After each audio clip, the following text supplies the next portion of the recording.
Putin KGB का और बड़ा नेशनलिस्ट रशियन है। इसी तरह प्रेसिडेंट शी है, वो अपने मुल्क के साथ बड़े सिंसियर है। उन्होंने इनको प्रेडिक्ट कर लिया है कि ये कौन लोग हैं अमेरिकन। उन्होंने कहा ये वीक लोग हैं। जिस तरीके से ये $85 बिलियन का असला छोड़ के अपने बच्चों की लाशें उठा के भागे अफगानिस्तान से, वो उन्होंने प्रेडिक्ट कर कैलकुलेट कर रखा है। उन्होंने 18वीं सदी में हर चीज अमेरिका में बनती थी, इनोवेशन। आज इंग्लिश और मैथ पढ़ने के बजाय ये वीड पे लगे पड़े, आप जिहाद पे लगे पड़े। ये मैं आपको बताया आरजू, जिस दिन अफगानिस्तान के अंदर रशिया आया, अमेरिका ने डॉलर भेजे कंटेनर्स में, उसके बाद आप उठे ही नहीं, आप डॉलरों पे लग गए। हमारे परवेज मुशर्रफ साहब भी फौत हुए तो अमेरिकन हॉस्पिटल था दुबई में, इतनी मोहब्बत थी उनकी अमेरिका के साथ।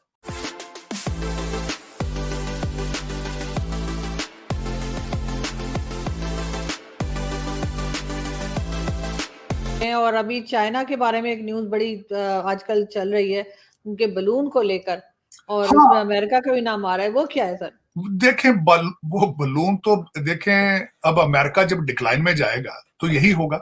अमेरिकन फॉरेन पॉलिसी को मैं बताना चाहूंगा कि जब दुनिया आप हो जाएं, सो प्रेडिक्टेबल बन जाए आप।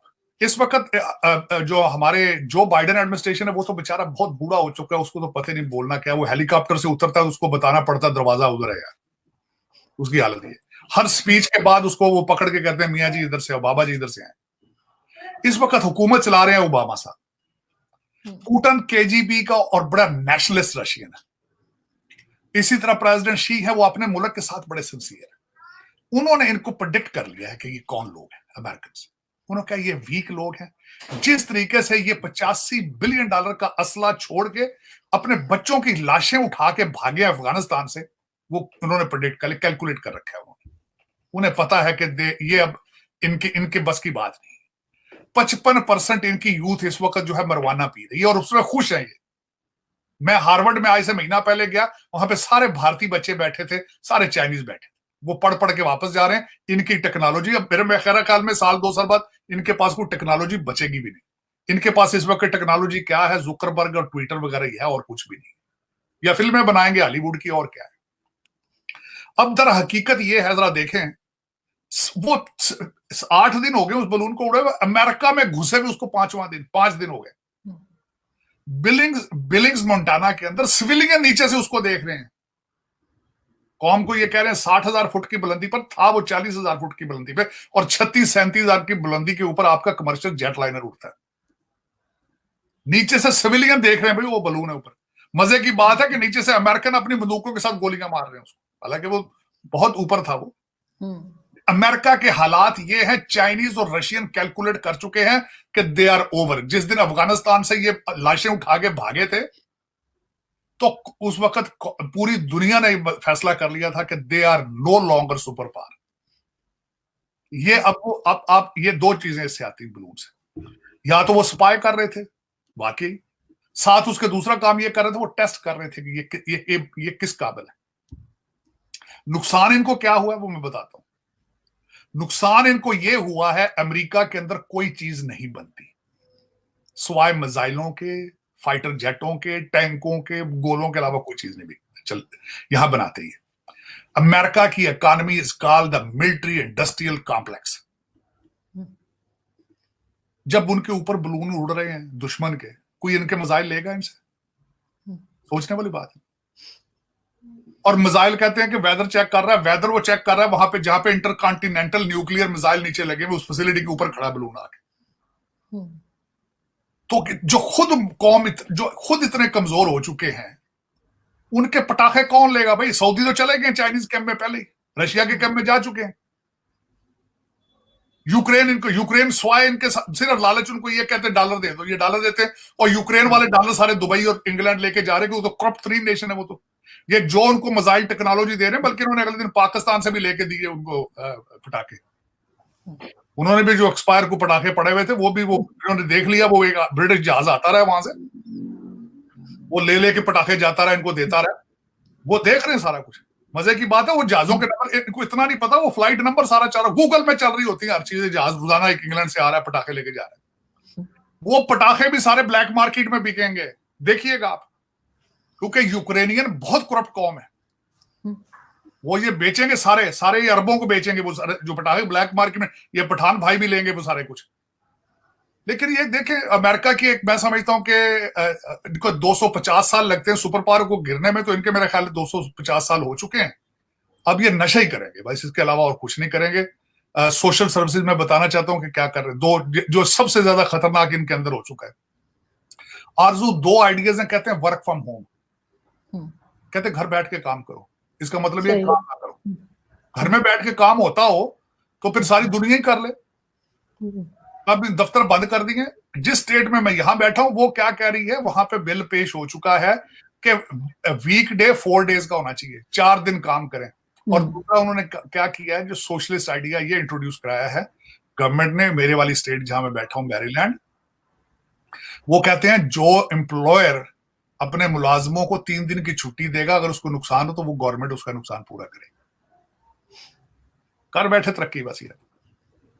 अजीब सी बात है सर, वरना तो यही सुनते थे कि वहां पे लोग बहुत ज्यादा, चाहे अमेरिका हो या यूरोप, वहां के लोग काम बहुत ज्यादा करते हैं, तो एशियंस को कहा जाता है कि एशियंस बच रहे होते हैं काम से। अब माजी में मुझे बिल्कुल याद आती है बात नेपोलियन बोनापार्ट की। उसने कहा था चाइनीज को ना जगाओ, इनको अफीम ही खाने दो, ये उठ गए तो बड़े बुरे तरीके से मारेंगे। वो देखो 30 साल में इनकी 400 साल की हिस्ट्री को बराबर कर दिया उन्होंने।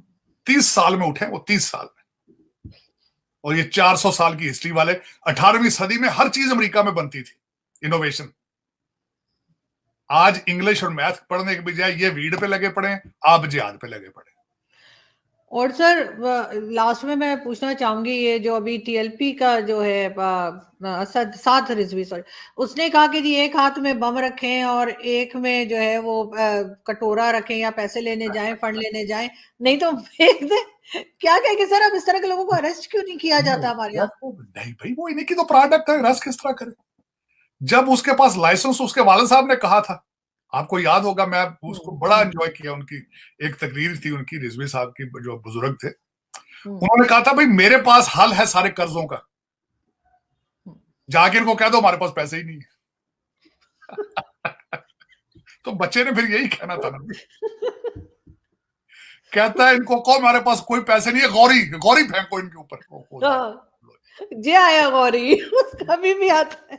कसम यार, मुझे खुदा की कसम आपकी कौम के माइंडसेट पे कभी मगर सर वो फिर भी ओरिजिनल था, सर वो फिर भी ओरिजिनल था। ये कॉपी करने में मजे का नहीं लग रहा है, जो कह रहे हैं ना एक हाथ में बम लेके जाए और एक वैसे, मजा नहीं आया जो इनके फादर के टाइम पे वो बोलते थे। वो फिर भी कुछ फनी, वो तो क्लासिक थे ना भाई, वो तो क्लासिक थे, वो तो चीजें वो तो बड़ा एंजॉय कराते थे, फन होता था। साथ इलामा इकबाल के शेर फेंकते थे वो, और क्या बात है उनकी पे, वो तो बहुत। जब उन्हें कहा जाता था कि वो डी चौक पे या जहां कहते थे फैजाबाद पे बैठ जाते थे, 2 दिन के बाद लिफाफे लेके चले जाते थे, सब खुला लिफाफे बांटा करते थे। देखिए भाई हर चीज हमने खुद ही इजाद की ना, हर चीज तो हम खुद ही इजाद करते हैं। ये मैं आपको बताया आरजू, जिस दिन अफगानिस्तान के अंदर रशिया आया, अमेरिका ने डॉलर भेजे कंटेनर्स में, उसके बाद आप उठे ही नहीं, आप डॉलरों पे लग गए। हमारे परवेज मुशर्रफ साहब भी फौत हुए तो अमेरिकन हॉस्पिटल था दुबई में, इतनी मोहब्बत थी उनकी अमेरिका के साथ। अब आपको अमेरिका के डॉलर ख्वाब में भी नजर आते हैं, आप उठते बैठते भी कहते हैं डॉलर डॉलर डॉलर डॉलर, बस ये बस उन्होंने आपका डीएनए तबाह करके रख दिया। You are no longer human anymore, you are mercenaries for hire. जो भी डॉलर दे आप उसकी बस उसके पीछे पीछे पीछे। सर इस जंग में भी तो मुशर्रफ साहब ने ही डाला था, ये जो अमेरिका की जंग थी अफगानिस्तान में, वो भी तो उन्हीं के टाइम में स्टार्ट हुई थी। उन्हीं ने तो डॉलर पकड़ पकड़ के वहां पे सबको, कहते हैं कि उन्होंने अपने खुद कहा परवेज मुशर्रफ ने कि इतने 1000 पाकिस्तानी उन्होंने खुद बेच दिए। नहीं बेचे थे, नहीं अंदर हकीकत उन्होंने एक्सटेंड किया पीरियड। शुरू तो ज़िया उल हक दौर में हुआ था, तो उन्होंने कहा भाई क्यों ना हम भी एंजॉय कर लें, कुछ प्रॉपर्टी बना लें बाहर, हम भी कुछ कर लें। और दूसरा चॉइस भी कोई नहीं था उनके पास। क्या चॉइस था? क्या कोई चॉइस नहीं था उनके पास। अमेरिका उस वक्त इस मूड में था कि वो अमेरिका वाज हर्ट। दूसरा ये कि ठीक है उन्होंने पैसे बनते हैं तो बन ले, क्योंकि वो ज़िया उल हक दौर में पैसा इतना बना है। कभी हुमायूं अख्तर रहमान साहब के पूछे ना एलिगेशन, वाले साहब ने कितना पैसा बनाया, जो मैंने सुनता पढ़ा, जो एलिगेशन मुबैना तौर पे चीजें, तो फिर आइडियल है ना, आइडियल है। मैं तो खुद दुआ करता हूँ अल्लाह ताला मुझे भी आर्मी जनरल बनाए, पाकिस्तान आर्मी का।